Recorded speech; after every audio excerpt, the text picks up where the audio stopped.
Okay, now. Wait. Okay, now. So,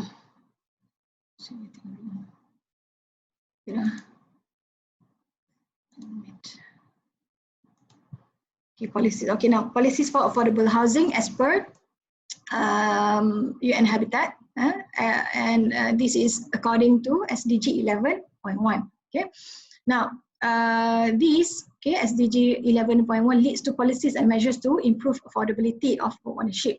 Then subsidy policies. Okay, subsidies not only to own adequate housing but also to rent. For whom? For low-income households. Because they are more concerned about the people in the city or in the urban areas who lack the financial,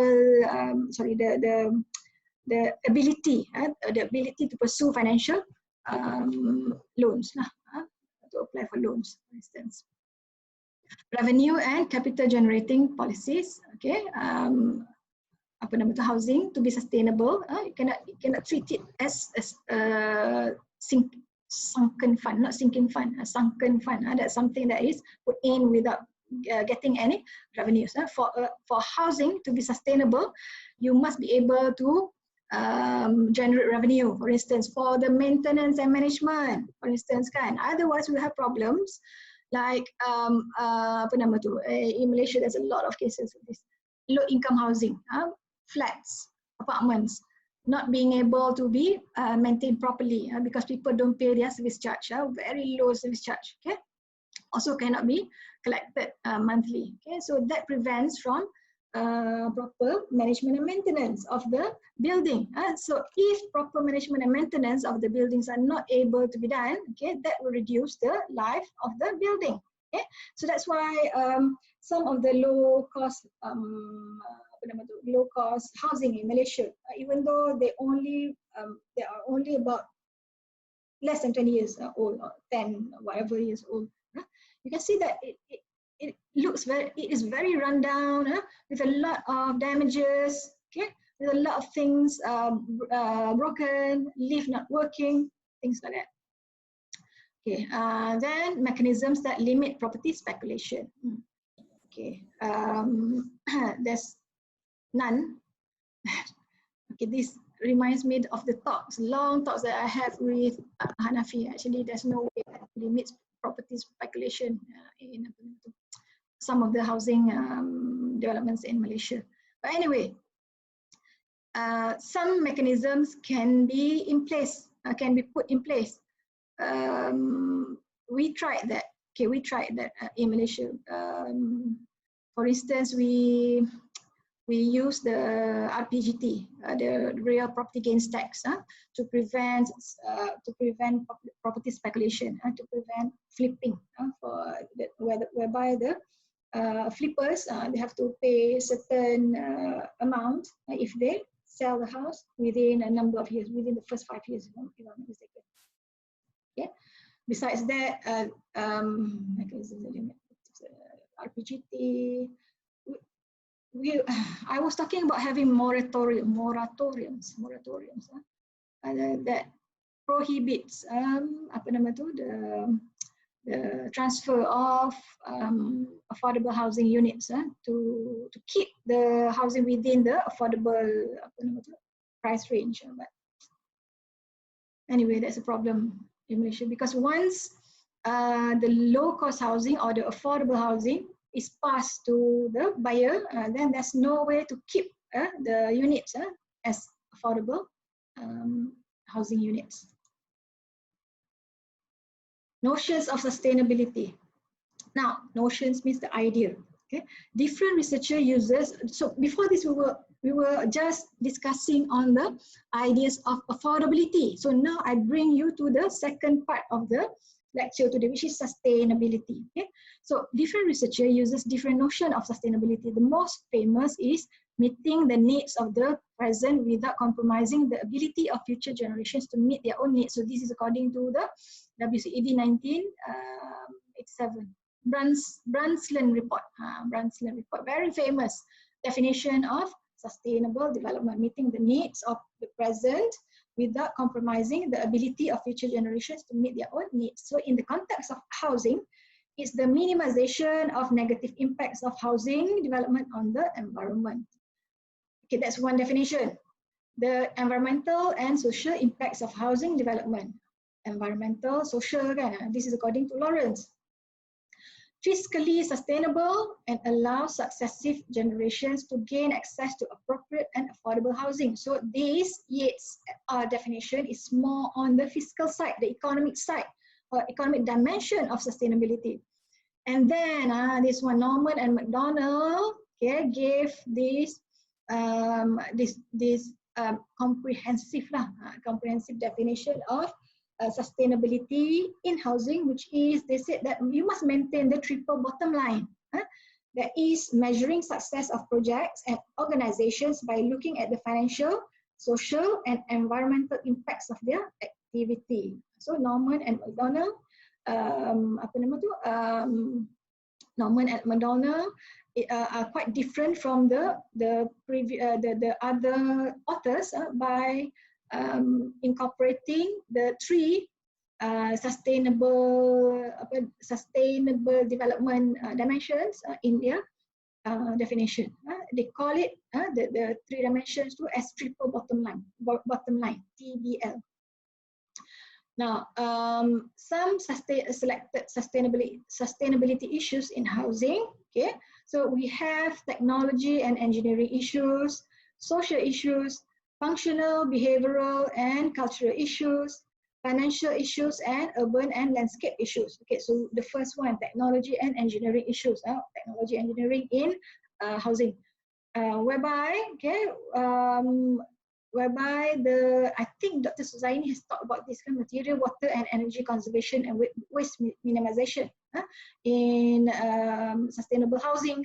So it talks about material, water, energy, high carbon footprint in housing. So this is an issue in housing. Social issues, health and well-being of occupants. High income inequality also is a social issue. So the first one, the health and well-being of occupants. Okay, when the example that I gave just now, the problem with the low income or low cost housing in Malaysia.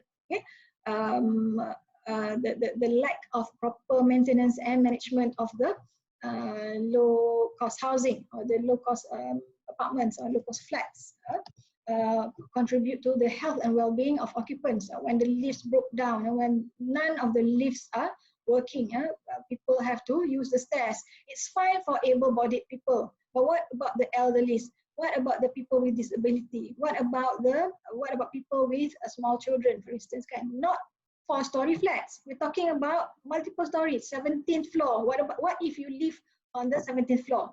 What if there's a death on the 17th floor? You want to take down the body using the lift, you cannot because the lift is broken. Okay, so you have to carry down the body using the stairs. Okay, high income inequality. So you have in terms of housing. Okay, the distortion, like I said before, the income, the difference in the income between the population. The rich are very rich, the poor are very poor. So there's a glaring income inequality in the country that will be reflected in housing as well. So the very rich people will live in very good neighborhoods. The Beverly Hills of the country, the Damansara Heights, whatever. So you have the low-income people living in the slum area. Sometimes just overlooking each other. If you see I think you may have come across photos of the rich living side by side with the very poor, just next to each other, but different kind of living conditions. So what must that feel to the low-income people, for instance, to know that they live in the same city but enjoying the different, very contrasting or very contradicting ways of life. Functional, behavioral, and cultural issues. So we have behavioral phenomena and users' preferences. You have different people have different preferences. Sustainability. So, example, sustainability. Some housing, okay, some housing when they are being designed, when they are being built, okay, sometimes regard is not made to the occupants how they are going to live. Sometimes are there any architects in this group? I think they are, right? But anyway, I don't mean to criticize architects. I'm just saying about the design. Sometimes, okay, the design is more on how to suit the budget, for instance, or how to suit the site, for instance, okay? Not how to suit the future occupants of the building.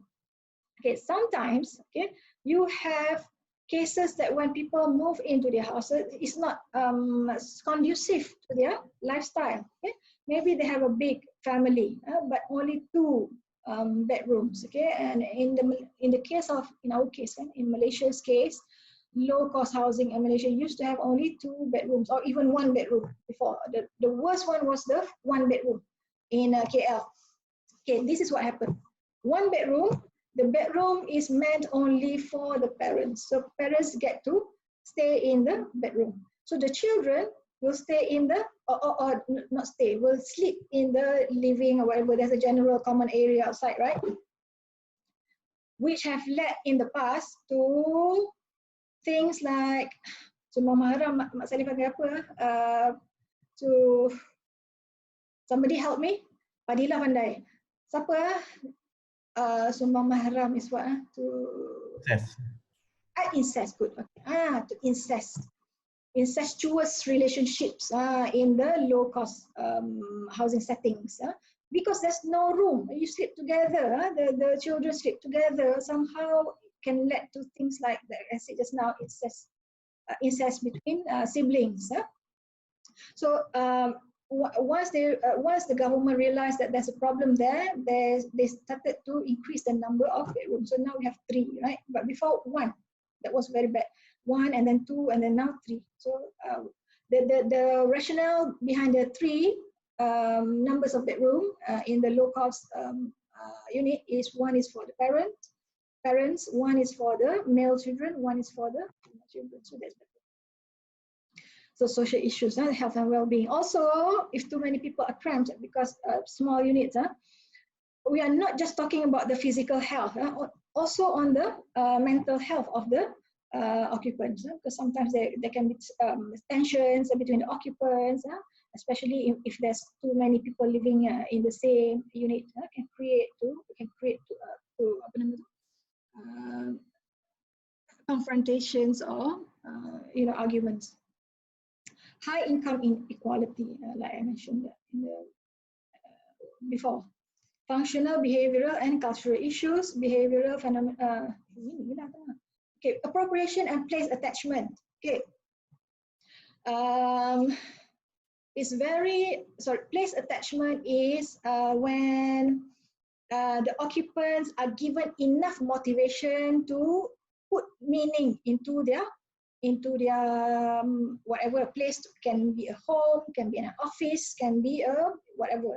So place here refers to the home. Okay, so if the living condition is good, okay, if you feel that your home is heaven, your home is a shelter, your home is a place that you can relax, okay, then you tend to be attached to your home. Okay, you have assigned a meaning there. It's my haven, it's my shelter, it's my place of rest or whatever. Okay, but what if the place is very bad? It has a very bad living condition. You don't feel at peace when you come home. That's when there's a detachment, and you fail to engage. You fail to attach meaning to your place of living.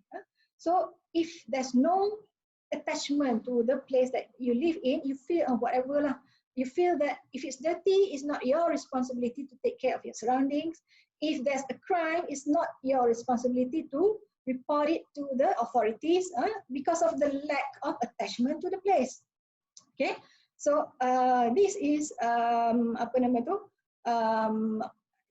appropriation also. Appropriation meaning people from outside who comes to that particular place, they feel that they're always seen as an outsider. They are never accepted by the community. Maybe they just moved into the place, and the community before are very tight lah, very close with each other, and they take their time to welcome new people to the community. Okay, that also can prevent case attachment. Okay, so these are some of the things that can disrupt the sustainability, the enjoyment of the place.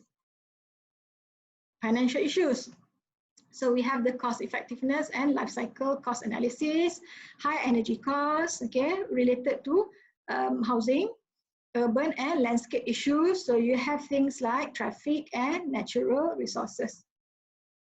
Traffic pun macam apa, sustainability issues. So traffic, financial cost effectiveness and cycle cost.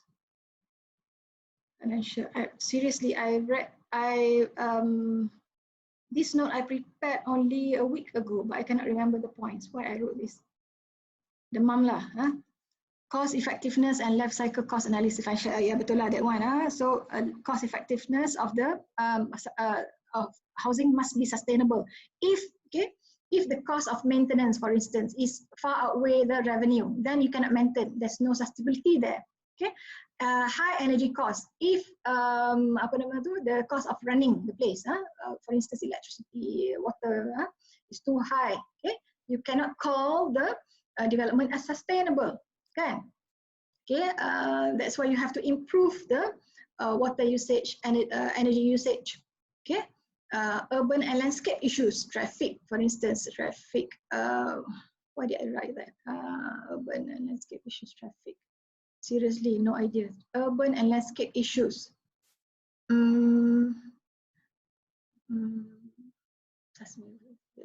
I know it's got something with issues, traffic. Urban traffic. Cannot remember. It's okay. If I remember, I will tell you later. Resources. Anyway, so what having discussed affordability and sustainability, what is sustainable affordable housing? SAH. So my caveat here, I said difficult to define because there are different perspectives. I said, memang it's from early on, I have to declare this. It's difficult to define because there are different perspectives. You can see before that, kan, the definition of sustainability in terms of housing, though people tend to focus more on the environmental side rather than the other two. The economic side and also the social side. However, using the three basic pillars of sustainability, sustainable affordable housing can be looked from economic, environmental, and social dimensions. Plus, I said here, institutional dimension. Okay, but it's important to include the triple bottom line.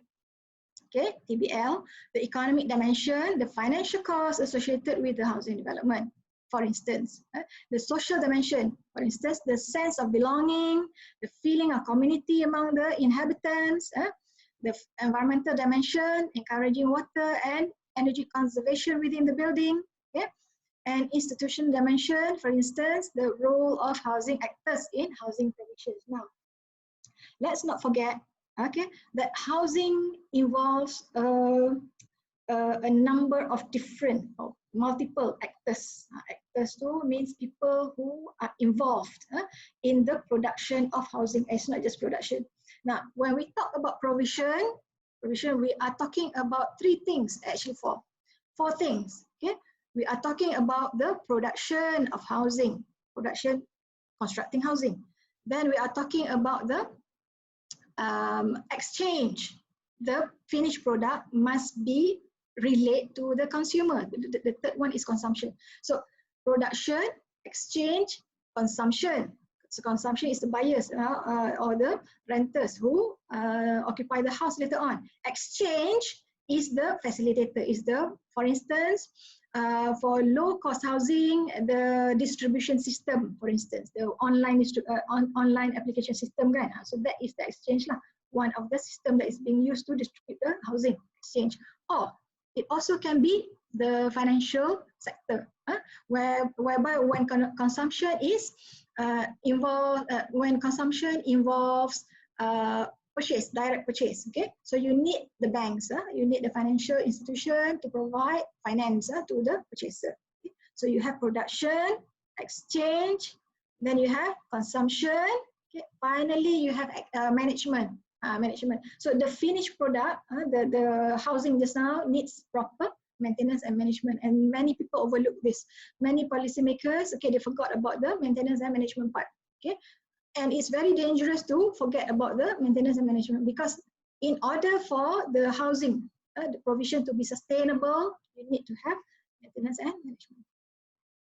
Okay, anyway, so in the 4 activities just now that encompass the provision of housing, there's many actors there. So for instance, the construction, you have the developer, you have the contractor, you have the subcons, and then you have the exchange, the financial institution, the government agency that that distributes the housing. Okay? Then for the consumption, you have the buyers or the renters, and then for the management, you have the contractors just now, government agency, and so on and so forth. So a lot of actors. Now, so this is a tentative, I put the tentative definition of sustainable affordable housing according to Yates, 2008.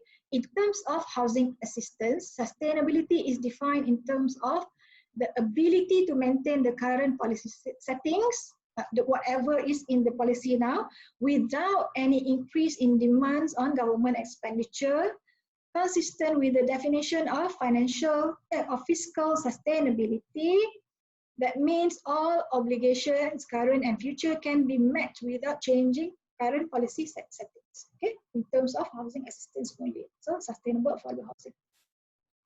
Okay, meaning that maintaining the maintaining the status quo in terms of the policy. Okay, whatever is available now, you want to bring to the future, to the next generation, to the next generation, to the next generation, without increasing, okay, government expenditure. Meaning that you pass the housing units within the targets, the target groups. Of course, within the policy settings, you have projected increments in your expenditure, but not beyond whatever has been projected. Okay, consistent with definition of fiscal sustainability, all obligations can be met. So meaning that sustainability di sini is more on the financial side.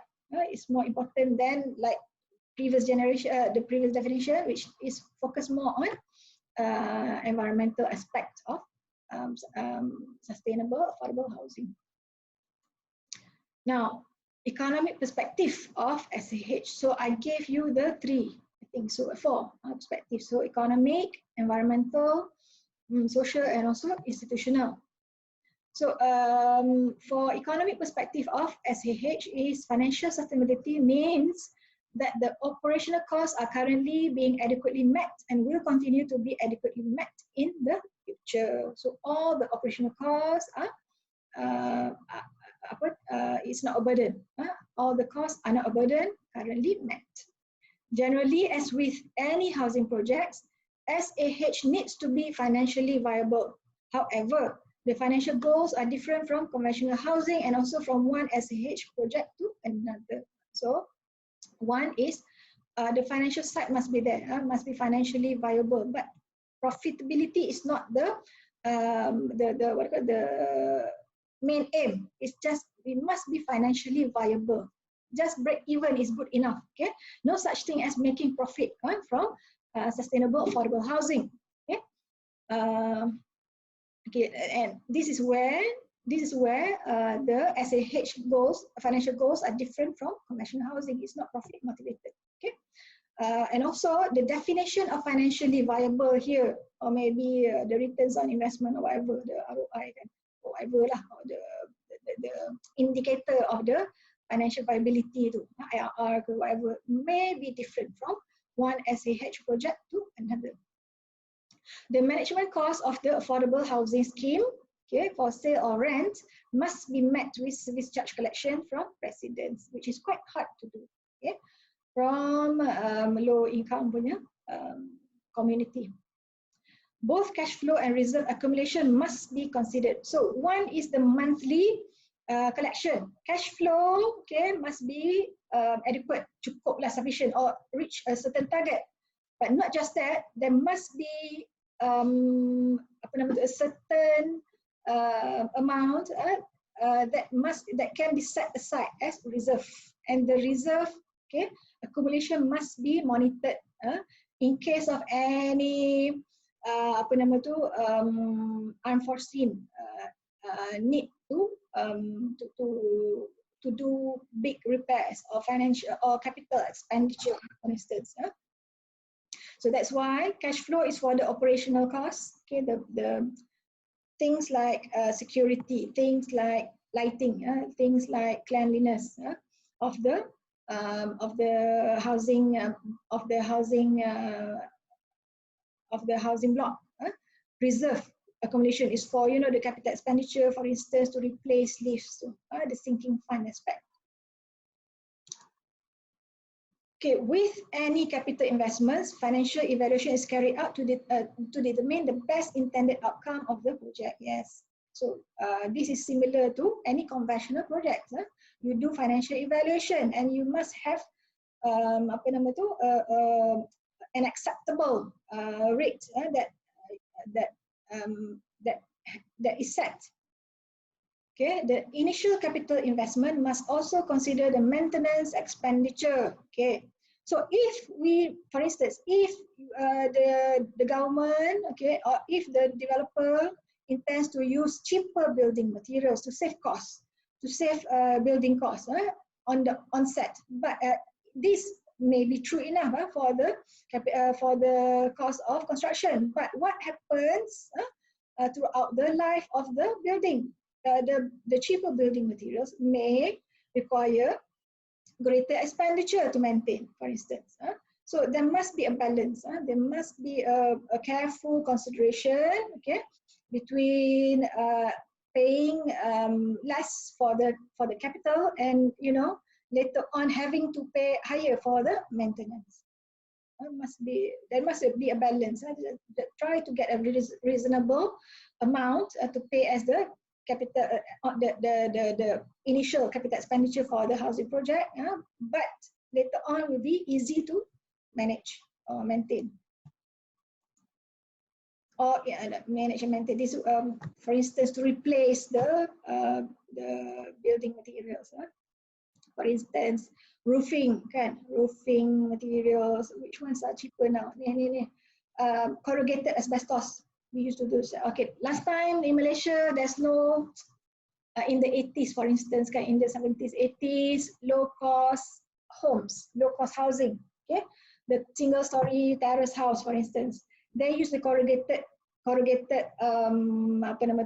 asbestos, corrugated sheets lah, not zinc, because zinc is quite noisy, right? So they use corrugated asbestos sheets. Okay, cheap. Very cheap, and you can cover a bigger area, kan? So you use maybe 4 or 5 4 corrugated sheets, which is equivalent to tiles. Lagi satu type is tiles, roof tiles. Maybe you need to use 20 roof tiles.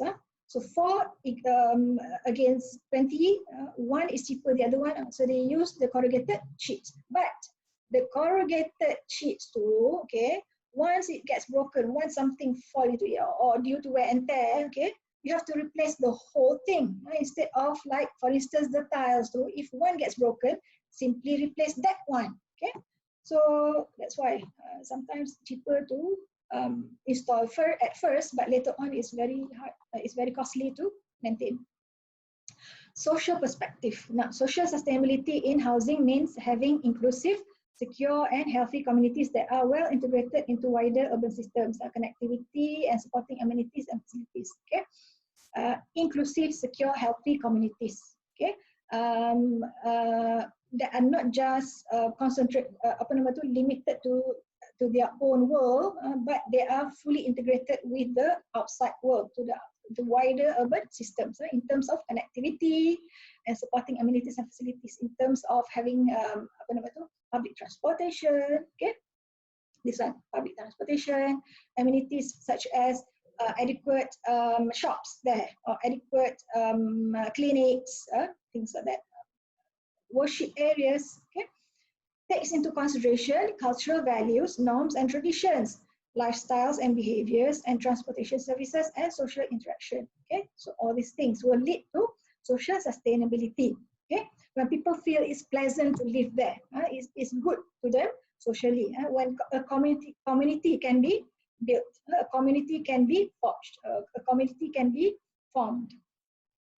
Now, if just now the community is failed to be formed, atau pada rasa tak sedap dulu situ kan, effects of socially non-sustainable housing, one is reduced sense of ownership and community.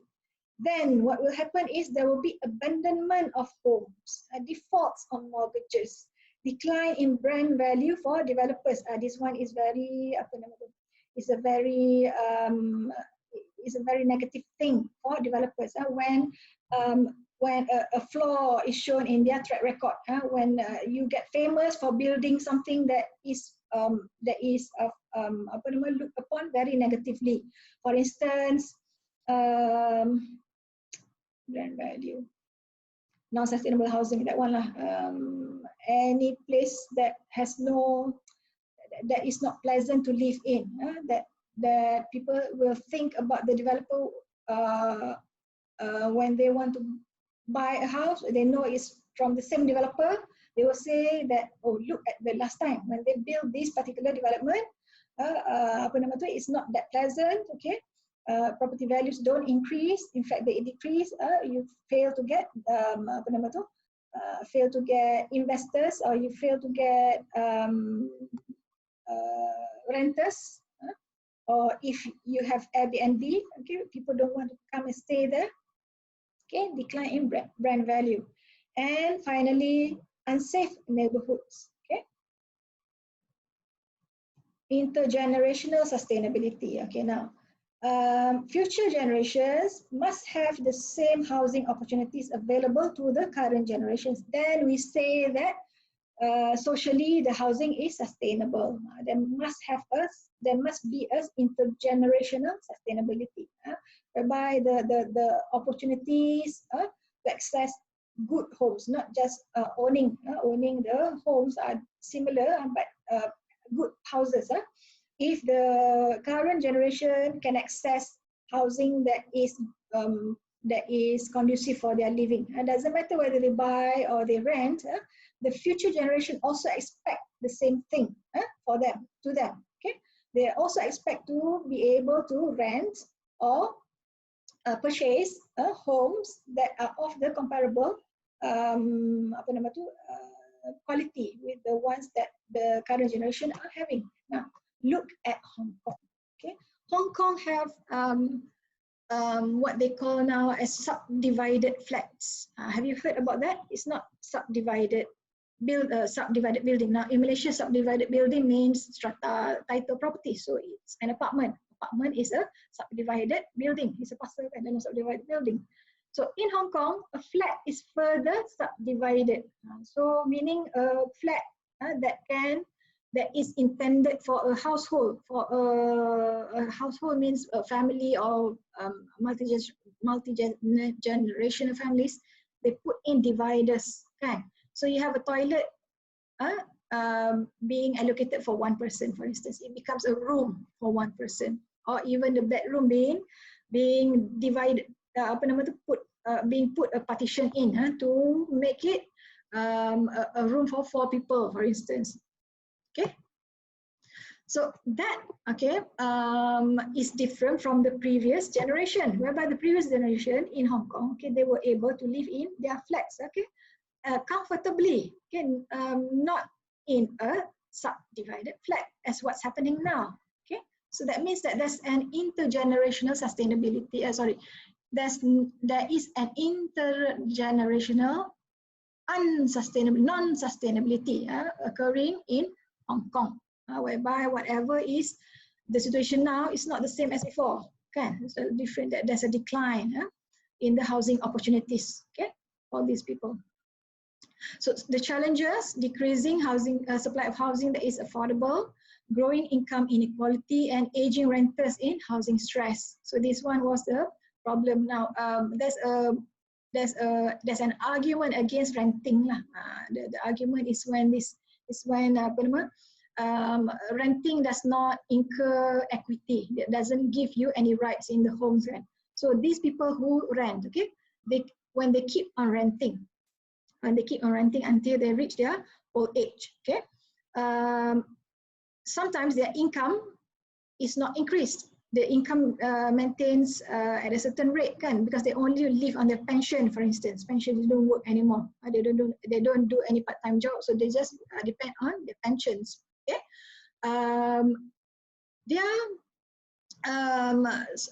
two things can occur. One, their rental may increase. So based on the in relation, their income does not change, kan? Does not change over time. So they have to pay more. So that leaves little money for other things. So that is one problem. Or their income does not change, rental does not change, but cost of goods have changed, have increased over time. So again, okay, that they have a place to stay, but what happens to their overall quality of life when they can afford to purchase the goods, and they still have to pay for rents, as compared to when they buy. Okay, then when they reach a certain term, kan, they have reached the end of their housing housing loan term. The house completely belongs to them, so there's no housing cost anymore. There's no mortgage payment to be paid, as compared to these renters, aging renters in housing stress. Okay. Now, solutions: increase supply of affordable housing to assist first house buyer. Okay, that's one thing that our government has always done. Okay. Implement housing subsidy schemes, for instance, NRAS today in Australia, and integration of effort by public, private, and non-profit organizations in providing independent. This is in response to this problem, aging renters in housing stress. So in this particular solution, okay, which I got from an Australian paper, okay, it ropes in the help of non-profit organizations. So not in Malaysia yet, we don't have this.